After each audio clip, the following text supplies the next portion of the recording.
I want to share with you how I prepare a difficult piece of repertoire in the final stages of cleaning up passage work, ensuring that my interpretation is clear and convincing. While learning and memorizing the notes can be considered the most laborious part of the music learning process, oftentimes the final stage of tweaking and refining the nuances of a piece can leave me feeling frustrated and defeated, especially when I've heard multiple recordings of great pianists who achieve immaculate levels of phrasing and flow. The nuances often involve timing, articulation, direction of a phrase, and overall cohesion within the larger narrative framework of a piece. And the work involved can take hours or even years. It could even come up later on after you bring a piece back to properly incarnate these nuances in a performance. Although this kind of detailed work of striving toward musical perfection can be frustrating, it is in this exact threshold of the learning process which separates a mediocre, good performance from an intelligent, masterful, and breathtaking performance. I want to share with you how I personally expedite this process of fine-tuning my playing to cross that threshold, which involves the best tool out there, my iPhone. This, combined with my own critical ear, is by far the best tool for listening to my own playing in real time and making adjustments accordingly on the spot. This method is especially effective when you are stressed out about a deadline for a jury or a concert or competition. Maybe some of you can relate to the stress and anxiety leading up to a performance. And sometimes we wish that we had more time than we did to prepare. This tool of using your iPhone or any phone is not uncommon in the piano community, but I think that for many years I've ignored it or thought I was above it. And I didn't take advantage of this tool enough that we have in the 21st century. I hope that my sharing of my messy, imperfect practice routine inspires you to practice more and to continue pursuing hard things. In honor of Ravel's birthday anniversary, which is coming up this week, here is an excerpt from his Gaspard de la nuit, specifically the movement Ondine. This is one of the pieces that I had to prepare for the Van Cliburn competition, and it's one of the most difficult pieces in the piano repertoire. I want to share with you one of my practice sessions leading up to my audition recording date. This particular practice session was from August of 2024, and I was scheduled to record my audition videos in October later that year. Warning, the piano I was practicing on was very out of tune. I hope that the poor quality will actually encourage you to make it happen in your own life. Don't wait for the perfect instrument or the perfect practice circumstance. Just show up and be diligent. The passage that I'm going to share with you is not the most technically difficult in the whole work, but it's definitely tricky, especially in balancing the right hand and the left hand properly, and also trying to shape the melody in a cohesive way and to create a transformation of color based on the harmony in the ostinato right hand. We'll dive in. We'll look at measures 6 through 16 from Ondine from Gaspard de la nuit. So we'll start with the very first take of this passage, where I just arrive at the piano and I play it blind without any preconceived notions. I just want to see where I'm at during that day in this particular practice session. So here's the first take of this passage.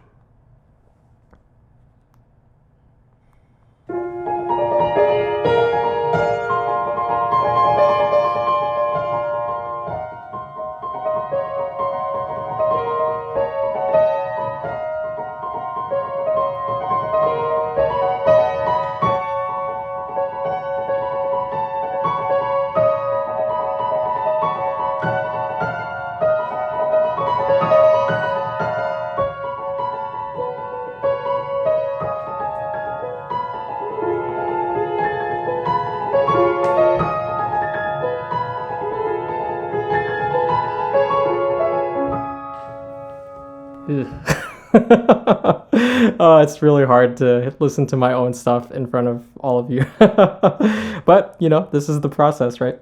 So let's see what I had to say in the following take. So step 1 is always recording blind, just seeing where you're at. And the next is to create a kind of a game plan based on listening in real time. So this is the second take where I kind of assess where I'm at and see what adjustments need to be made. Same passage. I'm going to try frequent pedal changing, and then a little bit of a slight pause before the next section.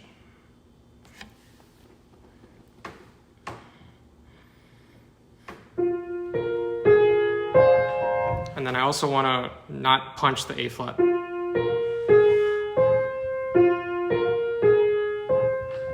Move laterally rather than over excessive shaping.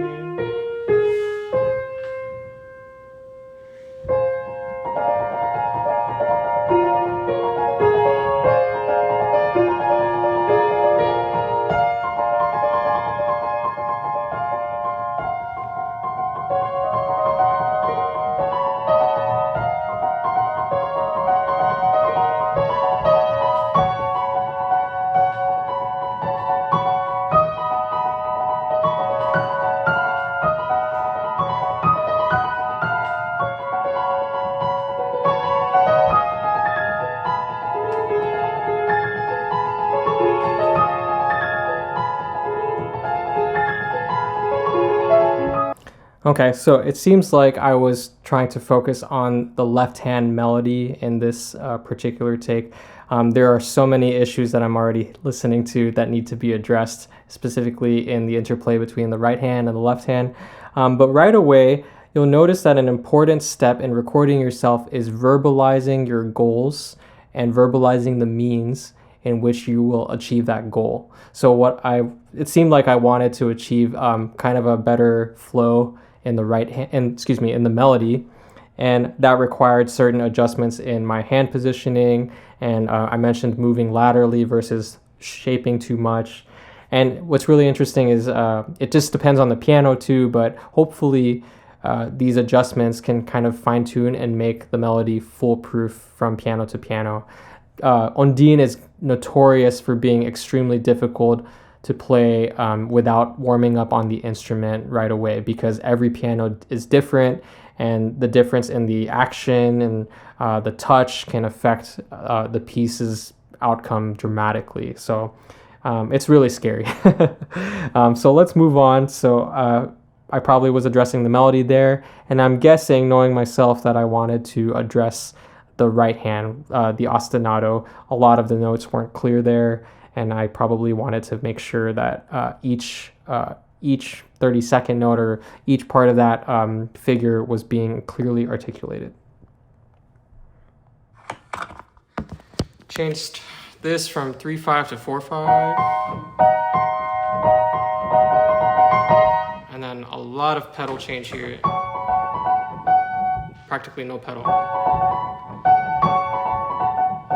Yeah, so it sounds like overusing the pedal can muddy or muddle the clarity of the right hand. And then I decided to do a finger change there. So even in the later stages, some professors recommend that you don't change your fingering right up to a performance, but I was 2 months out, so I felt like I had enough time to incorporate a new fingering to just make it more effective. Let's continue.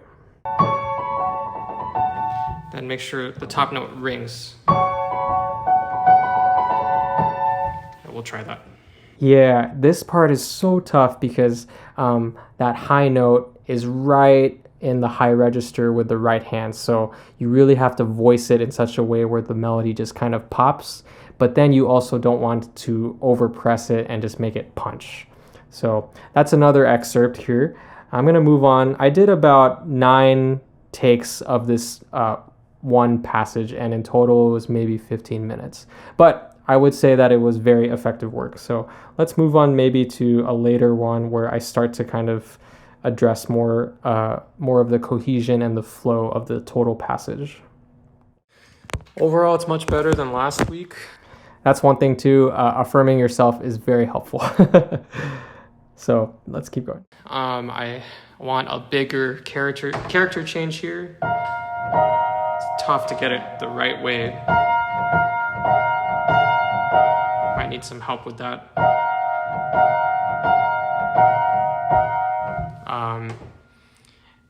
Yeah, but overall it's much better, I think. I'll try one more time. Yes, so in that particular passage, I was noticing that Ravel changed the harmony in the right hand to something kind of like a minor ninth tonality chord, and I needed to make sure that this change was very intentional in the character. It needed to kind of sound cold, and it needed to sound austere and far away. So I play through it again, and yeah, we'll listen to it and let's see how it goes. What am I doing? I think I just need to not be so concerned with the dynamics. Let's try it again. There's a lot of sighs in my recordings too, so.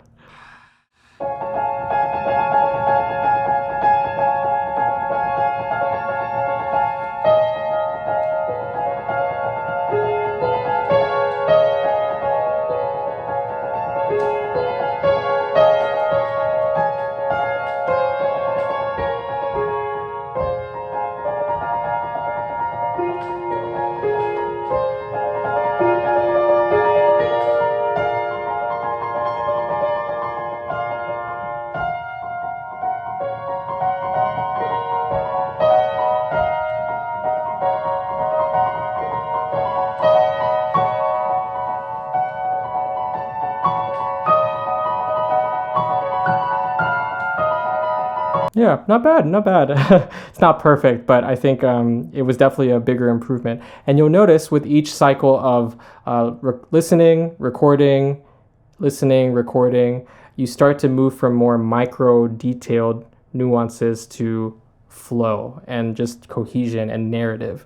And ultimately, we should always aim to not get stuck in the weeds with details. We should always strive to just make that second nature, so we can just focus on talking about a mermaid seducing a sailor to the bottom of the ocean. You know, like that's the goal of Ondine. It's not to make sure that every note in the right hand is just clear. Like that's all just a means to story and to be moved, right? Yeah, and that's basically the process. So I did that for not only this passage, but for all the more difficult passages. And basically I was able to work on this toward making my audition video, and here's kind of the final take of this specific passage with my audition recording.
You can find the full link to that video below in the description.